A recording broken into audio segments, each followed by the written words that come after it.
clean-cut, all-American man. Don't pay attention to what's in my head. I got a voice inside that needs to be fed. It's causing chaos everywhere I land. I got a fever. What's up, everybody, and welcome to Ohio Sports Talk. I am your host, Doug. That's the coach, Jordan Maxson, and we are ecstatic tonight, Jordan. Yes. The Cavs go ahead and go all in, make a big move to acquire DeAndre Hunter from the Atlanta Hawks. We'll obviously start with that. Then we're going to dive into Brian Hartline getting the offensive coordinator position at Ohio State and what that means going forward. And we're going to end tonight's show, Jordan, with some Super Bowl predictions and bets. We'll put together a parlay here or there and see what happens. So pretty excited, man. Is there, anything you want to touch on before we get into the show tonight? No, just a lot of exciting, just really on topic tonight. Last week I had a few things that were kind of a little bit off topic, but tonight it's just diving right in. Once again, Ohio seems to be a little bit of the epicenter of some conversation, especially in pro sports and in college. So I'm excited to dive right in, Doug. So let's just nail it, brother. All right. Appreciate everybody. Last week, our highest viewed show of all time. So that meant a ton to us. Thank you guys to everybody who checked out the show. It just, a special time, over 1,000 live viewers. Thank you. But Jordan, like you said, big time addition to the Cavs today. Let's talk about it. DeAndre Hunter joins the Cavaliers from the Atlanta Hawks. Jordan, initial thoughts here on the trade, and then we'll get into it a little bit deeper. We'll start at the Celtics game. We knew that going forward. We said that on our last show. This was going to be the measuring stick on how comfortable Kobe Altman and company were with the roster. And the usual suspects, Douglas, and it was a bad. Let me start by saying it was a bad overall team performance, especially in the first half when we just got out rebounded, we got out battled. Second chance points went Boston's way, and we couldn't really get over that. We had Boston in 2 quarters of just dominating us a certain way under the rim, and we paid the ultimate price. But the usual suspects, George Niang, Karis LeVert, we had a big conversation about him last week. Doug, they didn't come to play once again. And, especially on George Niang's side, he had more fouls and points at one point during the game. And, so attitude is fine.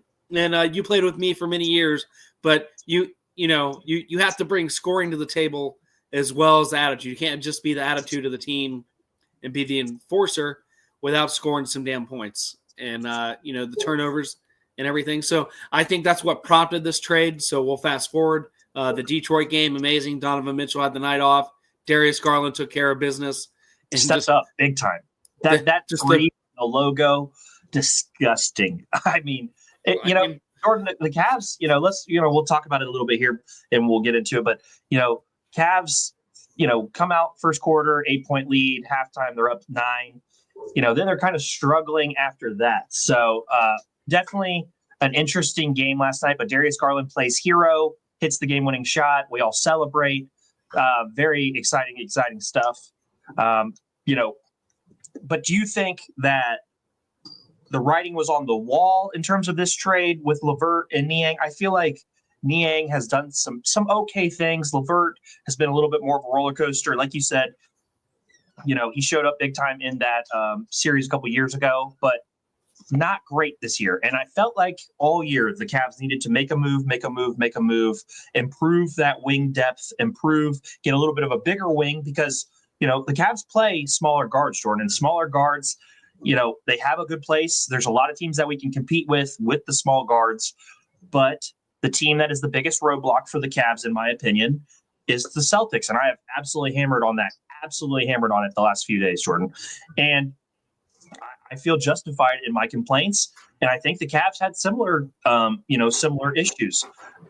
So the Cavs go out, Jordan, they add DeAndre Hunter, 6'8", 220, a small forward, a versatile wing, a guy who shoots the ball well, 39% from three this year, 46 from the field.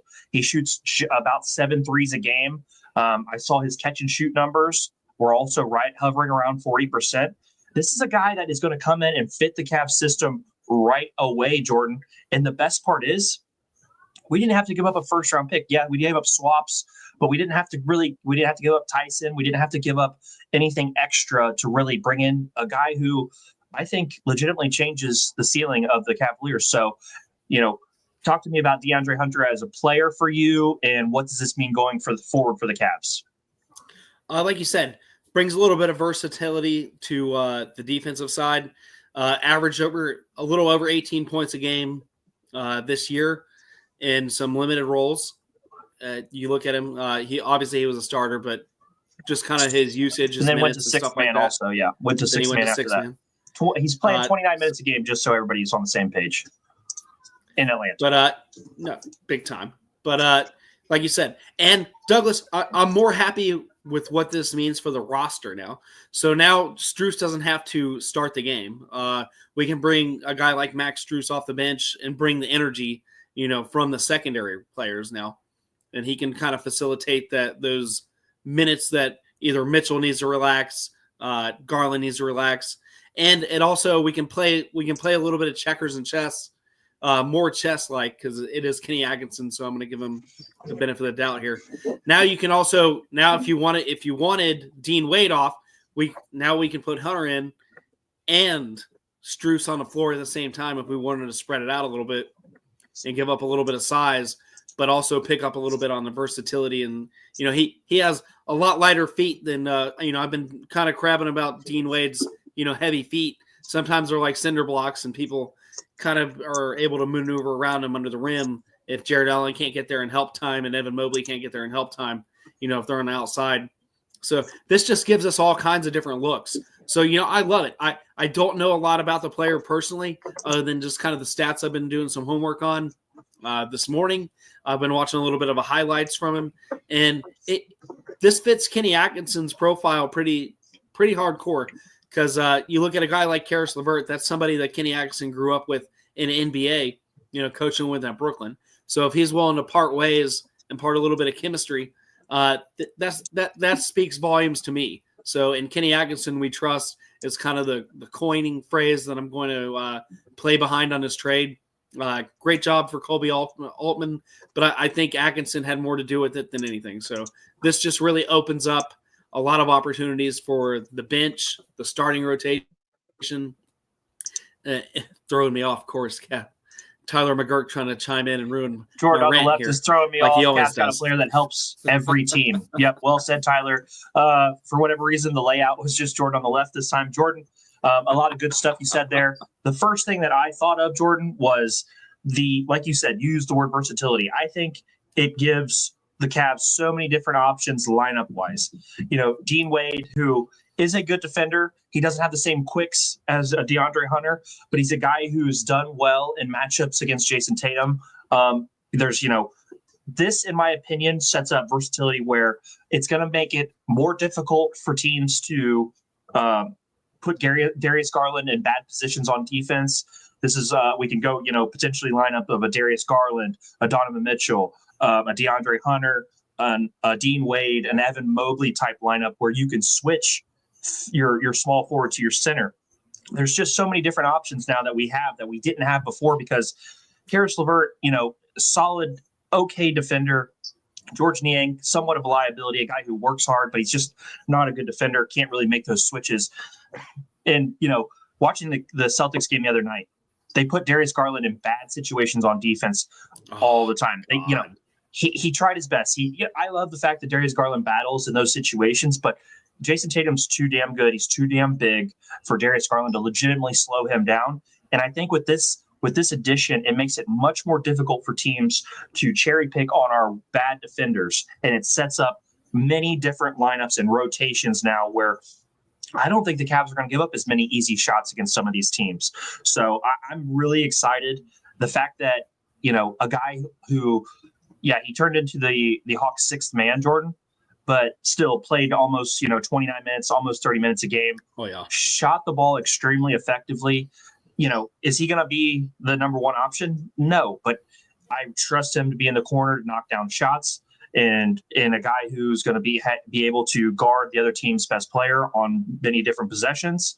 It's great. I think this is almost an A+ move. I'm going to give it an A, Jordan, just because, there's only a handful of guys who can be, A+ trades, in my opinion. Right. So I think for the team and going forward, I think this is like an A type of trade. What would you grade the trade? I know you're not as deep into, individual players in the NBA, that kind of stuff. Here's the Cavs potential lineup: Mitchell, Garland, Hunter, Mobley, Jarrett Allen. That is just an absolutely gorgeous lineup, Jordan. But, how are you going to grade the trade based on, the things that you've seen so far? Douglas, I give it an A, because now we, we're not relying on Isaac Okoro to come in and start. We're not relying on Dean Wade to come in and start. Max, and that's Strus not now. against Dean Wade. That's no, not. I'm not. I know, because I said the same thing. Your season can't hinder on Dean Wade's health and Dean Wade being your starter for 82 games. Dean Wade is a very serviceable and a good role player. I am super glad they were able to keep him, Jordan. But he can't be the guy, unfortunately. Is that I feel like that's fair to say. So go ahead with what you were saying. I just wanted to press that because some people will take that the wrong way. Right. And don't take, 100% don't take me the wrong way. I think Kenny Atkinson, kind of that old school, when UK had a bunch of superstars in NCAA basketball, they called it platoon ball. They didn't say they had a first string and a second string. I kind of look at this team right now under Kenny Atkinson as almost a hockey team. I think we can now make an entire line change based on, the needs of the defense or the needs in the situation. And now we have the flexibility. So, I'm 110% really happy with this. It keeps Isaac Okoro as a role player. It keeps Wade as a role player. It gives us flexibility to play with Max Strus, who can ball with the best of them 100%, in my opinion. That's why we brought him. So it just really elevates the whole team. So I'm extremely happy with it. I'm going to give it an A-. It wasn't swinging. It swang for the fences, but it wasn't like a Brandon Ingram. It wasn't an all-time, all superstar and somebody that we had to worry about money next year and, play that long game. So congratulations to the front office. I think we're not done. We discussed, let's talk about that, Jordan. Bring that up. Go ahead. No, you're right. Go ahead. Continue, because I think that's a great point, Jordan. And you're leading to this, the buyout game. The Cavs now, look at this potential starting five. You've got buyout players now who are going to want to come play with this group and want to be a part of a team who could potentially challenge these Celtics in the Eastern Conference Finals. A guy who has been, the biggest name that we've heard in the buyout market, obviously, has been a Ben Simmons. Jordan, again, Ben Simmons has had a little bit of a roller coaster ride from being the first pick to where he is now. But to me, if you're not paying a massive price tag for Ben Simmons, you're not asking Ben Simmons to be the best player on the team. You're not asking him to do, more than he's shown truly capable of in these last couple of years. You're getting a guy who's 6'9", a big frame. I mean, Ben Simmons is a well put together dude. Imagine being able to bring him in with a on Boston. Here, spend some time on Jaylen Brown, spend some time on Tatum. Maybe shadow Derek White so he's not getting his open looks. A guy who could maybe even spend some time on a Kristaps Porzingis. Ben Simmons. No. Is he? I'm more worried about an Al. I'm more worried about an Al Horford and just getting that box out, getting a consistent pressure and bumping him. But I'm just saying this makes easier matchups when you have guys who have the word we're gonna coin here, versatility. Ben Simmons can play defense at a high level still. He's still a good passer. He's a guy who could take a little pressure off of our guards because he can still handle the ball and initiate offense. Again, we are not asking Ben Simmons to be a superstar by any means. We're not asking him to come in and run the show. A guy who could come in and play a role at a high level. Now, Jordan, I also think that the Cavs need to potentially look into maybe a big man who's in the buyout process.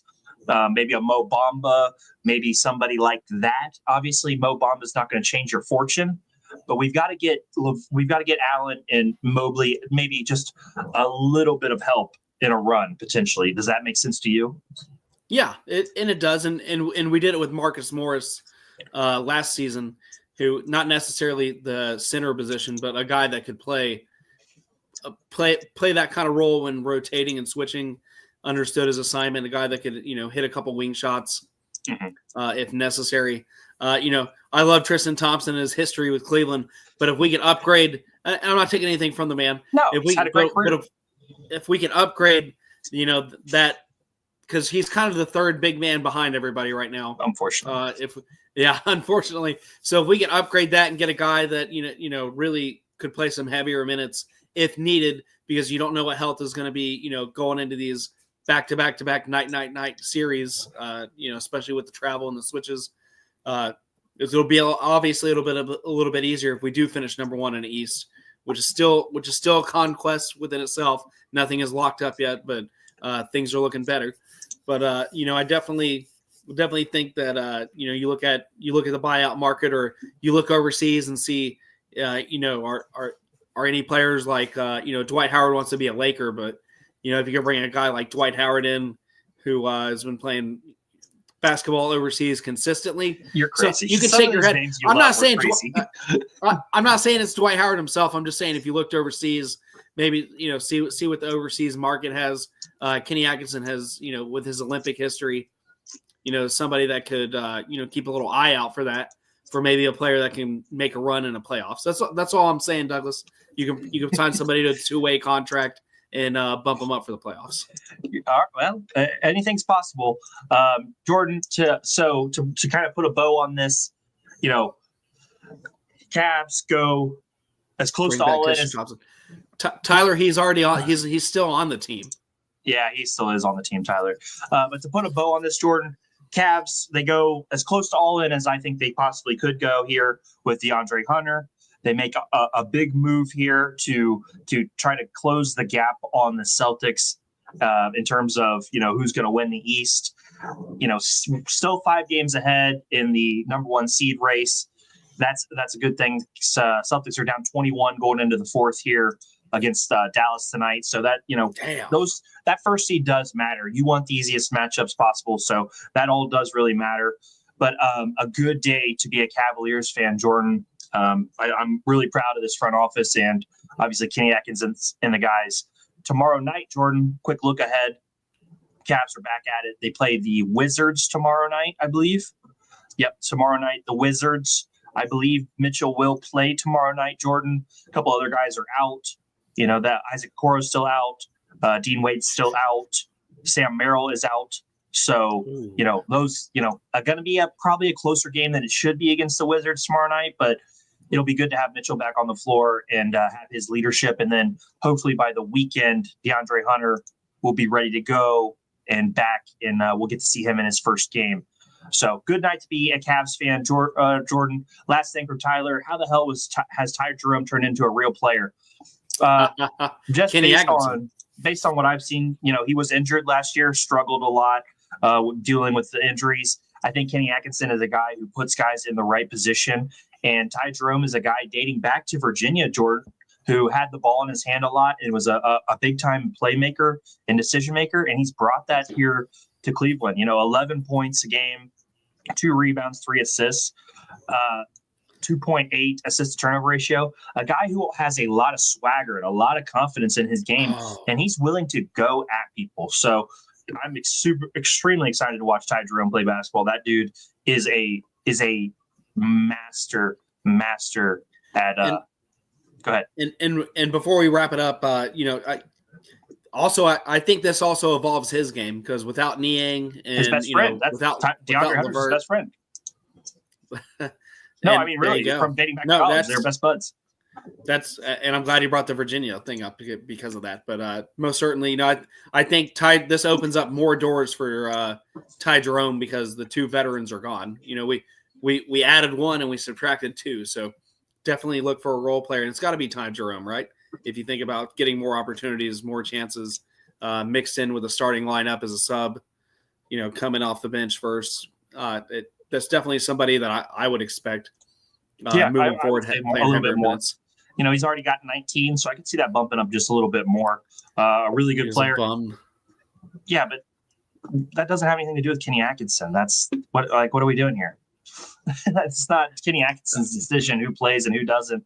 So let's move on, Jordan. You know, it's Brian Hartline has officially been named the offensive coordinator of the Ohio State Buckeyes. You know, based on reactions, I see it both ways right now, Jordan. Some Ohio State fans are excited, some are not so excited. Give me your feeling on Brian Hartline taking over the offensive coordinator position for Ohio State.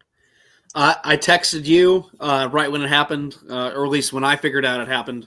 It may not have been in real time, but I'm super excited. You know, he had interviewed for other jobs at other teams this year, or had requests to as well. So this was the next step in evolution, really.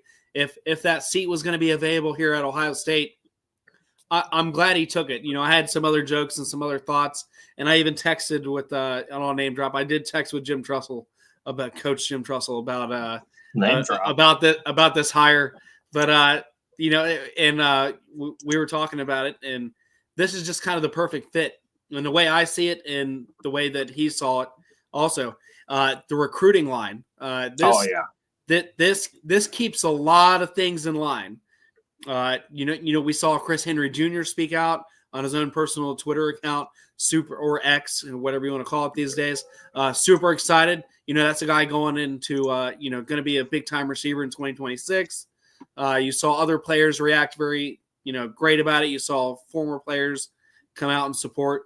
So I think the inner circle of Buckeye Nation is extremely happy about it. I think this makes NIL donors, because you got to think of it a little bit on the business side as well, Douglas, in an NIL day and age, you know, getting $20 million more back together. You got to bring a guy like Hartline, and he's already been here. He knows the system. He works well with Ryan Day. And, you know, I echoed it on our last show that the adjustments that we made going into the playoff run was a lot more pass heavy. It was a lot more passing, getting even the running backs involved, getting the tight end group involved. And I have to think, you know, we can give Chip Kelly his roses, but, you know, don't think for 1 second that Brian Hartline, the man who was like, hey, I have all these playmakers, we got to get them the ball, who really echoed that after the Michigan game, didn't have a lot to do with, you know, the tweaks and preparation going into the, you know, the greatest playoff run that we'll probably see in Ohio State's history until next year. But yeah, I'll preview that. But you know, it's definitely something that you got to be happy for the man. You know, and we look at his career. He's always played his career in NFL and college, extremely gritty. He has never been, you know, afraid of getting people's faces. He has an attitude. He has a swagger. He's always had a little bit of a chip on his shoulder. So, you know, you just look at his body of work from playing to coaching. And Doug, this is the perfect fit, and this is the fit you need in a day and age where, you know, players can pick and choose where they want to go at any given time. So, you know, I'm really happy for this. How do you feel? I didn't mean to take up that much wind, but you love a good rant. That's for sure. Jesus. I love it, Jordan. I love it. I'm excited for it. You know, starting in 2017 as the offensive quality control assistant, he moved up to the wide receiver coach position, you know, and that's where he's really taken off as a coach for Ohio State, you know, with his recruiting, like you mentioned. Then in 2023, he was the co-offensive coordinator with the wide receivers coach. 2024, the same position. And now 2025, he takes over full-time as the offensive coordinator and still as the wide receivers coach. It feels like, to me, that is a proper progression. You know, people will chime back to, you know, 2021 or 2020, he was calling plays and Brian Day had to take it back from. Yeah, you do realize that's 4 years ago now. He's had 4 more years of development as a coach, as sitting under Ryan Day, getting to learn a little bit from Chip Kelly, you know, you can't tell me that this guy hasn't improved in 4 years in his play calling. You know, I'm excited for Brian Hartline. He's been a loyal Ohio State Buckeyes guy. I'm sure there were other opportunities for him, but he stayed and he's earned his opportunity to be the Ohio State offensive coordinator. You can't tell me that guy hasn't earned his opportunity. You tell me that, and I think you're a liar, is what you are. You cannot 100%. Bring in and develop the receivers at the rate he has. You can't, you know, be on the sidelines down there in the battles like the way he has, and not have earned an opportunity to be the play caller for the Buckeyes. And I'm really looking forward to it.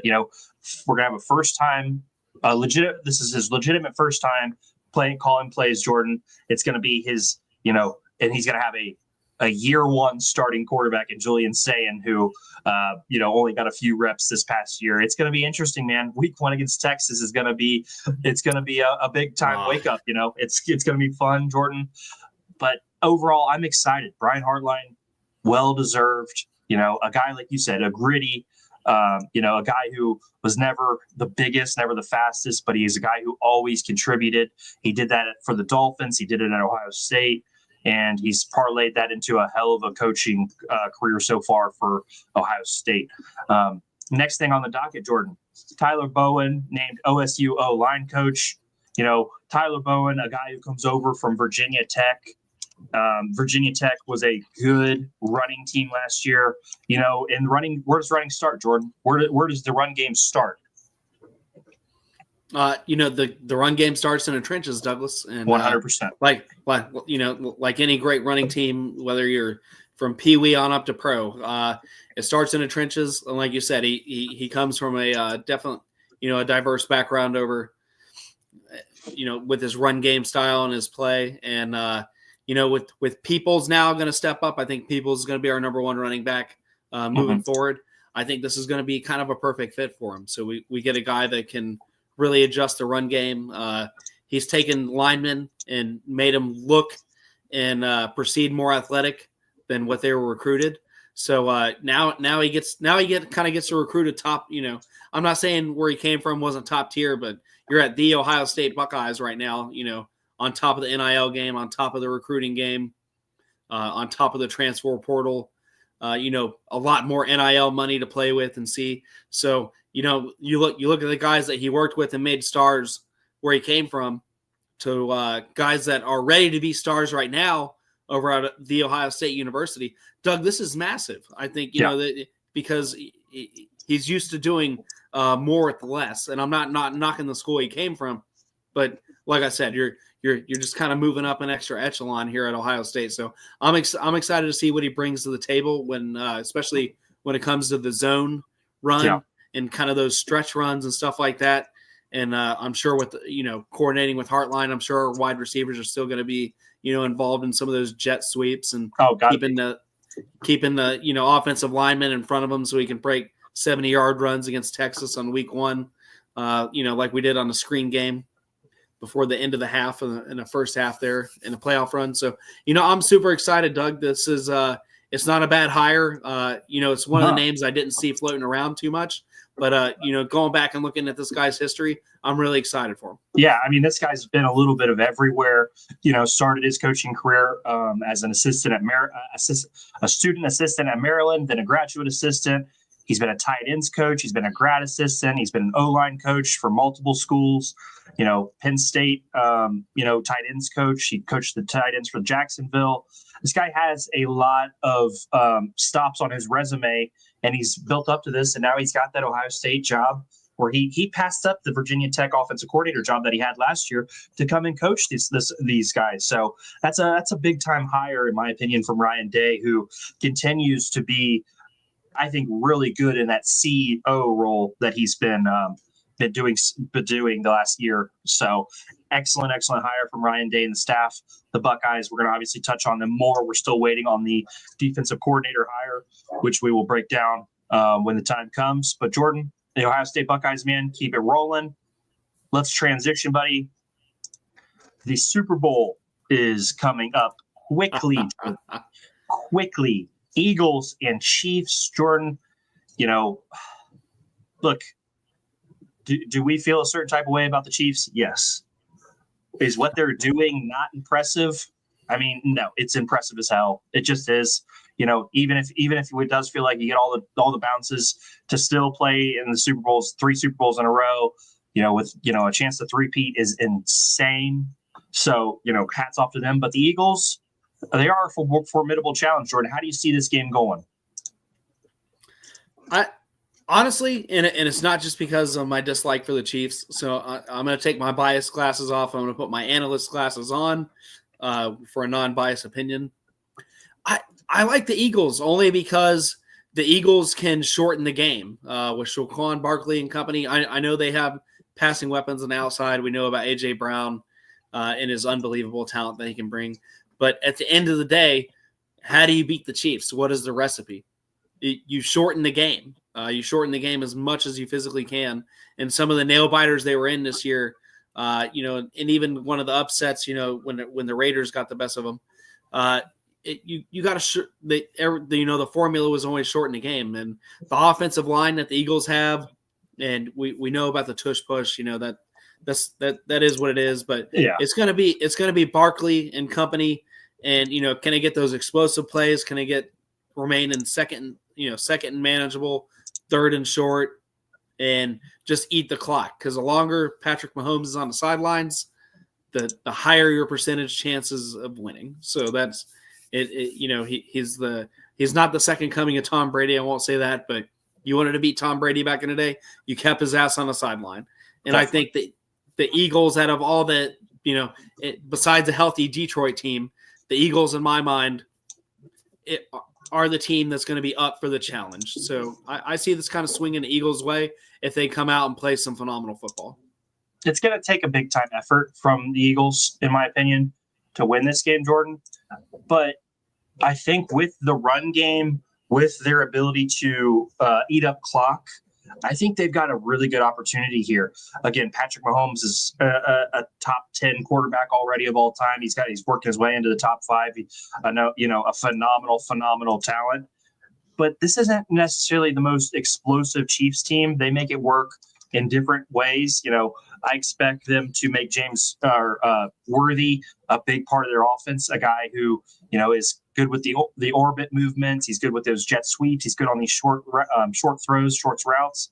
I would be a little worried, offensive or defensively for the Eagles, but you've got to force a turnover. You've got to make Patrick Mahomes make a mistake. You've got to make him, with as good as the Eagles' D-line is, you got to put him in pressure. You got to contain. It's a lot to ask to beat a Patrick Mahomes-led team, but I think the Eagles have the right formula. Saquon Barkley, a guy who eats up yards, is one of the best running backs in football. I'm excited to watch him play. A.J. Brown is my MVP bet, plus 3,500. That's not a bad bet at all. I don't know if he gets enough looks because Trent McDuffie is going to be on him, and McDuffie is a damn good corner, a damn good lockdown corner. So what's your prediction, Jordan, for the Super Bowl? What's your score prediction? Give me 35, 28. 5 points? Yeah. Jesus Christ. Okay. I think only because I think the Eagles because you look at Patrick Mahomes, this is the most interceptions he's ever thrown in a season. And a lot of that is, the lack of weapons on the outside. He doesn't have that Tyreek Hill bailout anymore. He's other, and he was Tyreek Hill. You had to hold your breath, even if it was like 4th and 15. Like just something about him being on a Chiefs. It's a funny way to say it. He hasn't had Tyreek Hill in like 3 years. I know, but and his interception rate's been higher and higher and higher every year since he departed. 2 years ago it was his highest interception rate. The year before that was his highest interception rate. So it's gone up gradually every year since those weapons have departed. So, make no mistake in my mind that the Eagles are going to play to that because they do have an aggressive defensive line when healthy. Especially if Jalen Carter shakes off this flu and he's got a couple days to do it. Yeah. And gets those snaps in, they get those pressures. And, I just, Jawan Taylor bending back as far as he can, but, try not to get penalized for being as far back as he does. I just think they can't protect him against this line. And the Eagles with, Slay on the outside and the other defensive backs and the safeties that they have, I just think they get it done. I think they force 2 turnovers and they turn them into kind of quicker scores with a shorter field. And that's why Kansas City gets it going late in the 3rd, early in the 4th, makes it interesting. But I think the Eagles step on it. Okay. Interesting, Jordan. Okay. My final prediction, I am not going that high scoring. I think that's a little too much. I'm going to go 24-21 Eagles. It is personal against the Chiefs. I'm just tired. They're a damn good football team. We are getting to watch a certain level of greatness, Jordan, but I'm tired of seeing it. And I just, it's gotten a little stale for me, but they're still a good team. Like I said, Trent McDuffie, hell of a corner to watch play. Chris Jones, awesome talent. Bolton, their linebacker, great player. I mean, they've got good guys all over the field. I'm excited for this one. I think this is one of the most, the Chiefs aren't as talented at some of the offensive skill positions, but I think, overall, this is an extremely talented, deep football game that we're going to get to see this weekend. Jordan, let's put together a parlay. I'm having issues with the share screen, guys, but we're going to put one together. We're going to post it out. 1,000 live viewers tonight, Jordan. Huge numbers for us again. That's 2 in a row. Thank you, guys. It could not happen without you. It means the absolute world for us. Yes. Jordan, first piece of the parlay.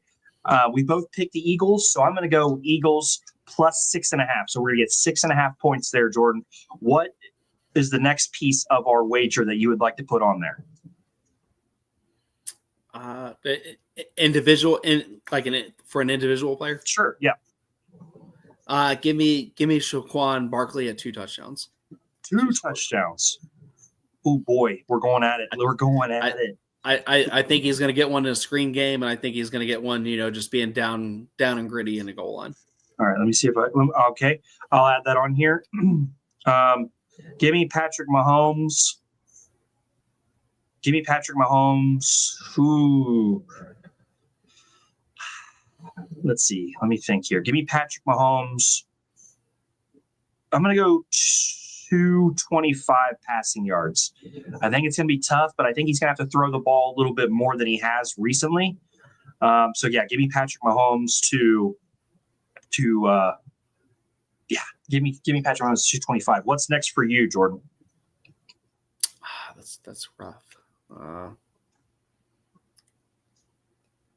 Give me Jalen Carter at 2.5 sacks. Ooh, okay, let me see if they have the defensive stuff on here. Well, I apologize. I know. That's a good bet though. Let me see. They don't have any defensive props. No defense. They don't have defense. Give me a Kareem Hunt anytime touchdown. Ooh, interesting. We got to give some love to our former Cleveland man. Kareem Hunt, anytime touchdown. All right, Jordan, we're going to go with one more prop here to make it interesting. That'll be our 6-way prop, and we'll post this again, guys. Give me Xavier Worthy. Xavier Worthy to catch. No, give me Xavier Worthy 25 rushing yards, Jordan. 25 rushing yards for Xavier Worthy. Tyler said first TD. I'm not really to commit to that, though. Where is Xavier Worthy? Where's rushing yards? Okay, so we'll get that posted out. That is going to be that is almost plus 1,700, so that will pay you out almost $200 if you bet 10. We'll get that posted for you guys. That's going to be a fun bet, Jordan. Final prediction, what was your score again? It was 35-28. And I'm going 24-21 Eagles. We're both in the same boat, Jordan. Let's get ready to wrap it up. News and notes. Anything out in the world, Jordan, you want to touch on before we get out of here today? I can't think of anything off the top of my head. We'll dive more into college basketball on Monday. Mm-hmm. Our teams had some good games. If you wanted to touch into the Dayton win a little bit, but I know that's for your other show. No, that's fine. I don't want to steal the thunder there. Nope. Flyers pulled out a win against Davidson the other night. A game that they really got bailed out on, and a questionable technical call. A guy must have said something that the ref didn't like. I thought it was very soft, but it went Dayton's way. They tied the game, and after that, they never looked back. So, I'm not going to complain too much, but it did feel very soft. So, Dayton, they've started turning it around a little bit, Jordan. Turning around a little bit. They've got a massive game tomorrow night against VCU. If you guys like basketball, VCU's a really good team. Hopefully Dayton shows up. That'll be at the arena. Dayton and VCU, that's always usually a fun game to watch. So check out that guys. Anything else, Bud, before we get out of here? I will say the Bengals will enter contract talks with Trey Hendrickson individually. His agent did go and break that news this week. Talks are supposed to start sometime this Saturday and meet again after the Super Bowl on Monday.